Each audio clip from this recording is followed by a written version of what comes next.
ये regulating act आया 1773 जिसके बारे में हमने पढ़ लिया है।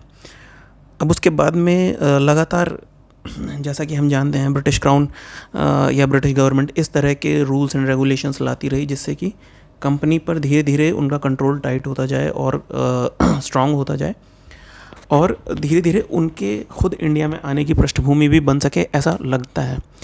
ऐसा हमें आगे चलेंगे और जो दूसरे एक्ट्स को पढ़ेंगे तो हमें धीरे धीरे पता चलेगा।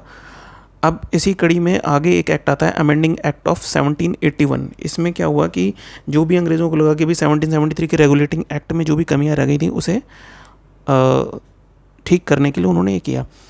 पर इस कड़ी में सबसे इम्पॉर्टेंट जो नेक्स्ट है रेगुलेटिंग एक्ट 73 के बाद में वो है पिट्स इंडिया एक्ट ऑफ 1784।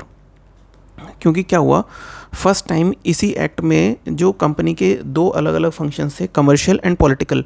क्योंकि 1765 में तो कंपनी एक पॉलिटिकल पावर भी बन गई थी, इनिशियली सिर्फ कमर्शियल चीज़ों में ये इन्वॉल्व थी जैसे कि ट्रेडिंग, उसके पहले पॉलिटिकल चीज़ों में इन्वॉल्व नहीं थी। बट उसके बाद क्योंकि टेरिटोरियल पावर बन गई थी, इसके पास बीबीओ यानी बिहार, बंगाल और उड़ीसा की दीवानी भी आ गई थी, तो इसका मतलब पॉलिटिकल पावर भी बन गई।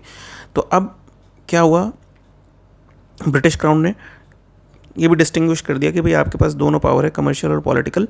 तो ये दोनों फंक्शन अब अलग अलग बॉडीज़ देखेंगी। पहले कंपनी के सारे फंक्शन जो है वो कोर्ट ऑफ डायरेक्टर्स ही देखा करते थे, बट अभी क्या है, एक और नई चीज़ ला करके बिठा दी उनके ऊपर, बोर्ड ऑफ कंट्रोल। वो क्या करेगा, सारे पॉलिटिकल फंक्शंस देखेगा और कोर्ट ऑफ डायरेक्टर्स क्या करेंगे, अब सिर्फ कमर्शियल फंक्शंस देखेंगे। मतलब कंपनी सिर्फ कमर्शियल काम देखेगी। एक तरीके से अब ब्रिटिश क्राउन आ रहा है धीरे धीरे। तो ये डुअल गवर्नमेंट का सिस्टम कर दिया, यानी commercial company, political board of control. तो हम द्वैध शासन की शुरुआत या डुअल गवर्नमेंट या डबल गवर्नमेंट के स्टार्टिंग वाला जो क्वेश्चन आता है कई बार, वो इसी से आता है कि पिट्स इंडिया एक्ट के ही थ्रू द्वैध शासन का शुरुआत हुई थी। ये बहुत बार पूछा गया प्रश्न है। अच्छा,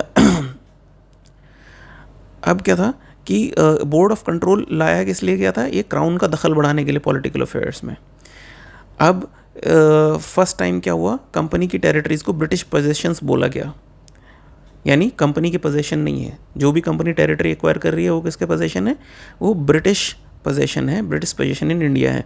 तो ये चीज़ अब क्लियर हो रही है कि अब ब्रिटिश जो है, क्राउन डायरेक्टली चाह रहा है कि जो भी कंपनी वहाँ पर टेरिटोरियल पावर बन रही है वो टेरिटोरियल पावर वो हमारे लिए बन रही है, मतलब हमारे अंडर में है वो टेरिटरीज, ना कि कंपनी की। कंपनी सिर्फ अपना कमर्शियल काम देखेगी और ब्रिटिश कंट्रोल जो है गवर्नमेंट का सुप्रीम कंट्रोल रहेगा अब कंपनी के अफेयर्स में और एडमिनिस्ट्रेशन में। तो ये पिट्स इंडिया एक्ट था। इसके बाद में जो हमारे पास आता है वो चार्टर एक्ट्स आने शुरू हो जाते हैं 1833 के, 1853 के। तो उन्हें हम आगे देखेंगे।